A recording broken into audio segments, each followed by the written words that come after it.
a better angle real quick. I got body on the bed. Okay. Body on the bed. Sandy Springs Police! Call out to me, make yourself known! All right, there's an open door to the left. Push up, cover that, close that one.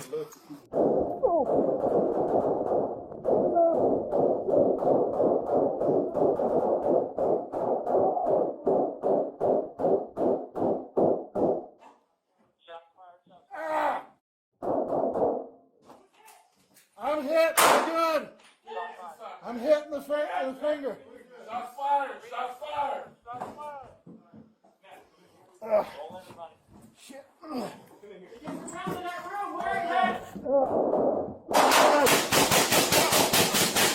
Good. I'm good. It's my finger. My finger. Shit. Fire A, check next!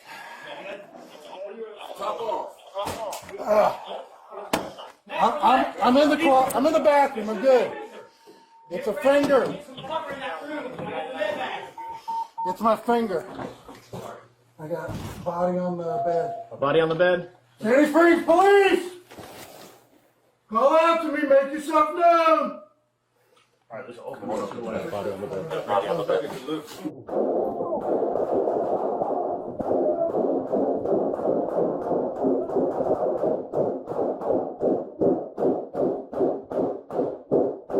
Shots fired. Shots fired.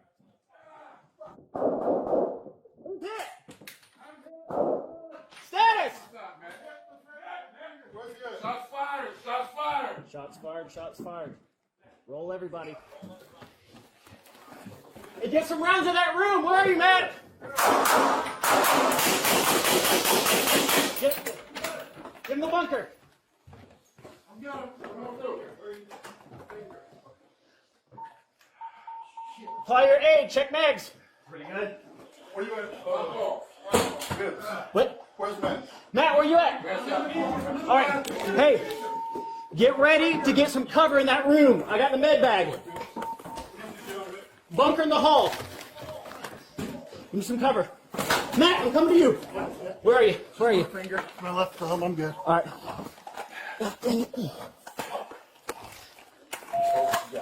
I got you. I get the left. If you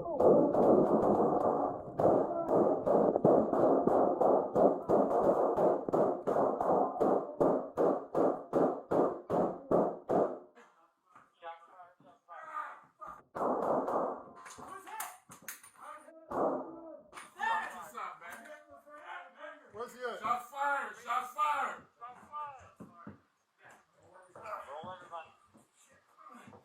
Get some rounds in that room. Where are you, Matt?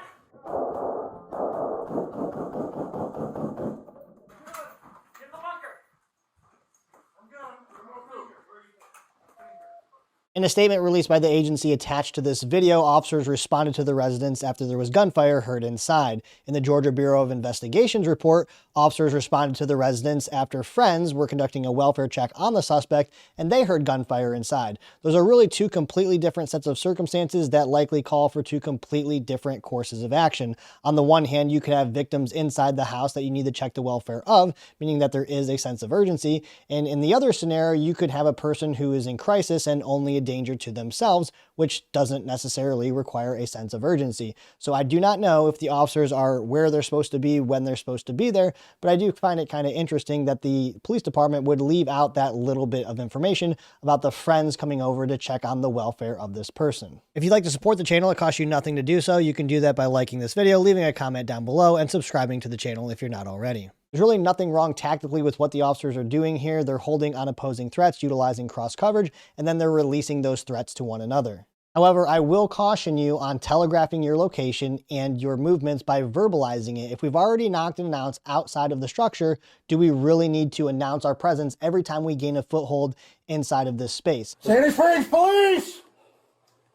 Call out to me, make yourself known! And my suggestion is that you don't need to do that if we've already met the legal requirement. The only thing that you're doing is now telling that suspect where you are in the house. So they're doing the right thing, they're being slow and methodical, and they're searching for a body, but you don't need to announce that you're the police every time you take a new room or every time you enter a new hallway. This is something that you may consider to do if you believe that it's possible the suspect may not have heard you because you're in such a large structure. Right before these officers are about to give up these opposing threats, they're telegraphing what they're about to do because they're verbalizing it in a way in which the suspect can hear them. All right, there's an open door to the left. Push up, cover that, close that one. I understand these are probably patrol officers. They don't have all the tactics and techniques down to where they can do this in a nonverbal way, but you can still do this quietly without giving away what you're about to do. And in doing so, this may buy you a couple tenths of a second.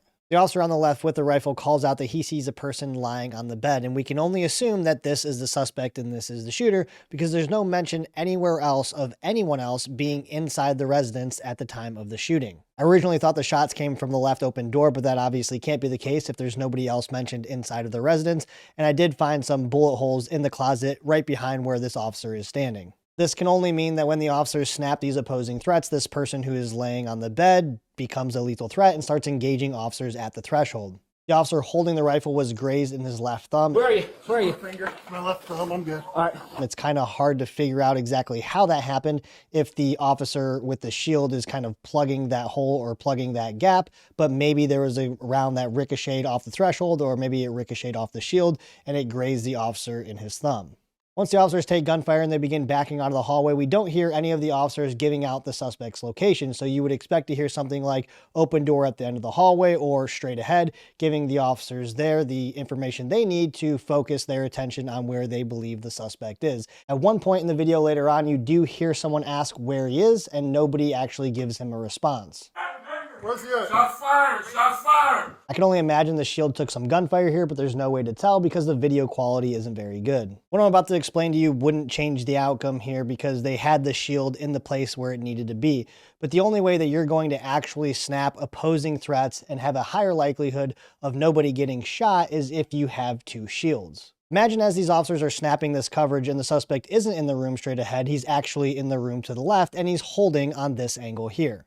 Action always beats reaction, and if the suspect has a weapon and he's ready to engage you at the first available opportunity, and especially if he's doing that from a concealed location where you haven't identified where he is yet, there's a good chance that the only way that you're going to be able to mitigate that initial volley of gunfire is if you have a shield. A shield is a tool that you can use to buy yourself time so you can actually assess where the threat is, where the gunfire is coming from, and maybe from that point you are retreating, or maybe you're holding your ground, or maybe in the worst case scenario, you're actually able to push towards that threat.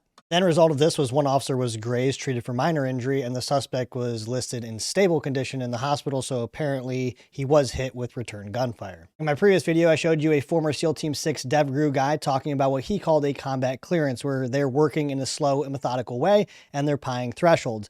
That's exactly what you see these officers doing here. I call it a covert search. You might have other terminology for the same tactic. What's really important here during a covert search or combat clearance is that you're not telegraphing your position inside the structure, and you're certainly not telegraphing what you're about to do and when you're about to do it. Another benefit of a covert search over, say, a dynamic clearing is that you're able to develop specific solutions to handle specific problems. In this case here, they're utilizing a shield at where they think the greatest level of threat is. If you're moving dynamically inside a structure and you enter with that shield, there's no telling where the shield's going to end up because speed is the priority. Therefore, you lose the opportunity to utilize that tool. The officers backed out of the house. SWAT showed up, negotiated with the suspect for 2 hours, and ultimately the suspect surrendered. If you haven't subscribed to the channel already, you could do that by tapping on this photo, and don't forget to feed the algorithm down below.